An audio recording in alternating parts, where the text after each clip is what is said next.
Today, we are here once again to examine one of the top concerns on the minds of retailers and brands, the shortage of labor, with John Clear, Director of the A&M Consumer and Retail Group. John, let's start with this.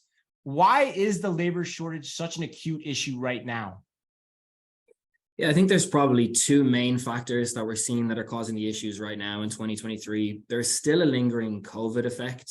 I know that we're all a little bit sick of talking about that, but I think during COVID, people had the opportunity to really step back and think about, the jobs they do, why they do them, what's important to them. And one of the findings that we've seen emerge from that period is a real desire for flexibility. And obviously, we've all seen a change in remote work. And the grocery industry is not particularly friendly to remote work, particularly within stores. So I think that's one part of it.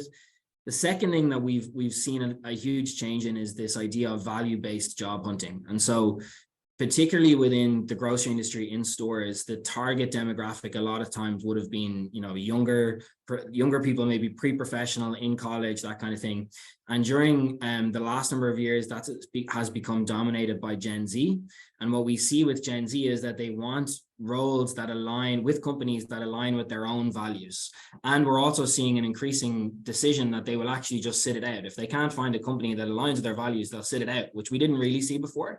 So that's probably driving some of the kind of greater issues than we would have seen previously within the grocery industry, which has always been acute, but this is just a more extreme situation. So John, how do you recommend that retailers address this then?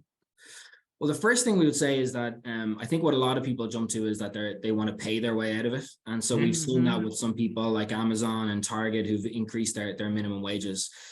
Honestly, that's kind of table stakes at this point. People are expecting to be paid fairly for what they're doing and being paid pretty well for it. And what we kind of are focused on is three key pillars. So the first one is utilizing the talent that's at your disposal to its kind of highest level. So what we mean by that is within stores, really examining what are the time drains, what's wasting people's resources and energy and taking them away from the value-added tasks of keeping shelves full, engaging with customers, checking them out efficiently.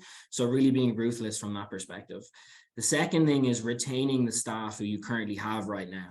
So are you focusing enough on their development? Are you ensuring that there's a clear path for growth and for improvement within the organization?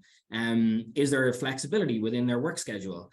Then the final thing we have is attracting new talent into your organization, but in the right ways. So know who you're trying to hire, make sure that you're targeting the right section of society, the right people that you want to bring into your organization. And by that, I mean, you're not just sending posting jobs for every person around, right? You want to make sure that it's people who's interested in working in the industry. And then also having that clear path of development within the organization makes you a more attractive person to join. And so when you can tell that story clearly to the public, you'll find it easier to attract talent. John, does tech play a role at all in addressing some of these issues? Yeah, massively. I think one of the important things to think about with tech is that it's an enabler. It's not a problem solver. So one of the phrases that we would use a lot is tech won't solve your issues. It won't solve a broken system. It will just break it faster. So what you need to make sure is that you have a well-running system and that you use tech to enable things to work better. So for example, self-checkout is an easy one. If you're in the grocery retail industry and you don't have self-checkouts in any form, you probably need to be examining what you're doing and why you're doing it. The second one, which is very topical at the moment within stores, is electronic shelf labels. So we've seen people like Walmart really lean into it in the last only a couple of months. Aldi, for example, are on a program to roll it out fleet-wide. It's a huge time saver. It can make it's honestly, you guys have been in stores, right? That whole process of changing tickets manually, printing them on the it's like 1960s trying to get things done. So that's a huge time save. Then if you think about the actual retention of talent, flexibility is a big part of it. So a really good example of this is Schnucks in the Midwest. They have a really interesting platform where people can choose their own shifts. So they can go onto a platform, choose when they want to work while still prioritizing availability during peak sales times. But it gives some ownership to the employees of when they actually want to work at a given time. And then the final thing is recruitment. Again, using those three pillars. One of the biggest issues we hear about is this long recruitment process. There's a lot of friction. It takes a lot of turnaround. It can take 30 days to hear something back. There are AI solutions now who will analyze resumes, make sure they go through quickly. They can actually bring the turnaround time from 30 days down to 7 days in some instances. And that's something that should be leveraged as much as possible, because with such a competition for talent, you need to make that turnaround as fast as possible. Well, John, you talked a little bit about retention earlier, and we hear the word culture thrown around a lot as a means to retain employees. What do you really mean by that? Yeah, it's a good point. I think when you look at best in class grocery retailers, and when I'm thinking of that, it's people like Trader Joe's, Wegmans, HEB, the kind of classic people who are listed all the time. They're usually classed as best, and they're usually classed as top employers too, from a culture perspective. And what that means is the store manager, particularly, who, again, from your own experience, you know the store manager is God in this scenario. They are the most important person for setting the standard within a store.